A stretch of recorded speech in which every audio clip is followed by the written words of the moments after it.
We spend about a third of our entire lives asleep. A third. But how often do we actually stop and think about how we sleep? Well, in this explainer, we're going to dig into something pretty shocking. The way we sleep, the very foundation of it, hasn't really changed in centuries. And it is absolutely time to ask why. Just think about it for a second. We have optimized pretty much every single part of our waking lives. How we work, how we talk to each other, how we get from A to B, it's all high-tech and constantly improving. And yet, when the sun goes down and it's time for that fundamental biological need for rest, we're basically living in the past. So what is going on here? And this just says it all, doesn't it? For thousands of years, the big innovation was, finding something soft to lie on. A pile of leaves, some animal furs.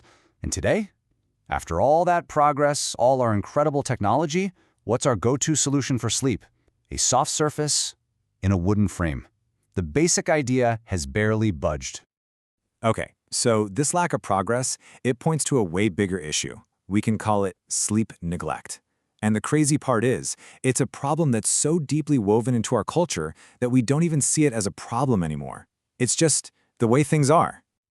Even 100 years ago, Freud was onto this. He had this idea that we treat our sleeping selves as if they don't really exist, that we essentially ignore a full third of our own lives. We treat this incredibly important time for restoration and mental processing like it's just empty, dead time.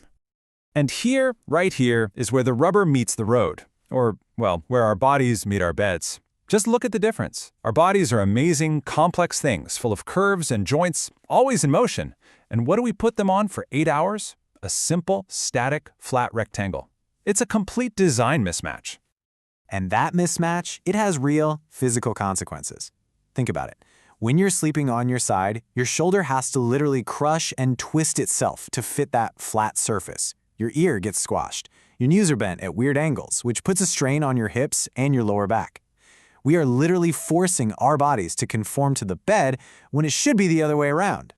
This really drives home the difference between sleep quantity and sleep quality. Sure, you could get 8 hours on a park bench, but you would wake up feeling awful, right? That's because your brain is constantly being distracted by the discomfort. It can't fully rest. And that same exact principle applies just on a smaller scale, even in our own beds every single night.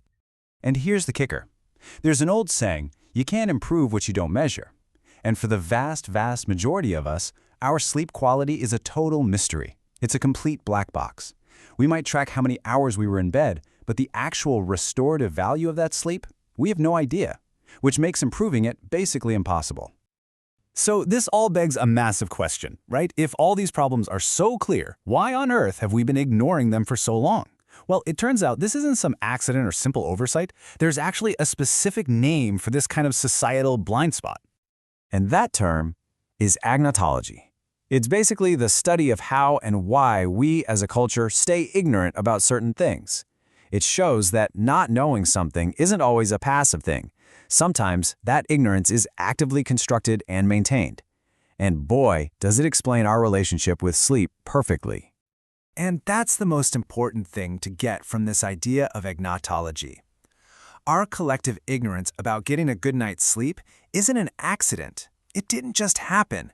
It has been actively shaped for decades by our cultural attitudes, our medical norms, and some pretty powerful commercial interests. So let's do that. Let's pull back the curtain and meet these architects of ignorance. What are the specific forces that have worked together, whether intentionally or not, to keep us so in the dark about something so critical to our health?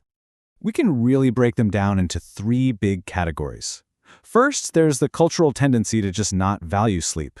Then, you've got a long history of neglect from the medical community. And finally, you have some powerful commercial interests that had a real stake in slowing down progress.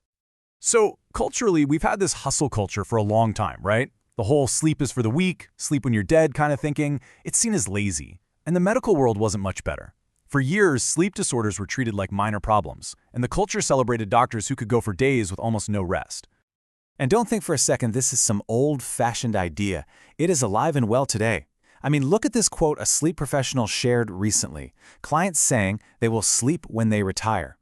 That perfectly captures it. It's this idea that rest isn't a necessity. It's a luxury that you can just put off for, 40 years. Commercial interests also played a huge role in holding things back. Get this, up until the mid-1970s, the entire field of sleep medicine was considered experimental. And you know what that means? Insurance companies wouldn't pay for it. No coverage meant no funding, no research, no progress. It wasn't until 1975 that a major insurer finally said, okay, this is important, and the field could finally start to grow after decades of being stalled. So, after all that, where does that leave us? What do we do now? Well, the most powerful thing we can do, the very first step, is just to understand this history. Realizing that your exhaustion might not just be a personal failure, but the result of decades of systemic neglect, well, that's empowering. It gives us the power to demand something better. So reclaiming our nights really starts with these 3 ideas. First, we have to recognize this whole thing isn't an accident. It was created. Second, we have to start questioning the tools we just accept without thinking, like the flat mattress. Is that really the peak of sleep technology? And third, we have to start treating sleep quality as a non-negotiable part of our health, right up there with diet and exercise. It's not a luxury. For literally centuries, we've been the ones contorting and twisting our bodies to fit our beds. So maybe, just maybe, it's time we started demanding beds that are actually designed to fit us.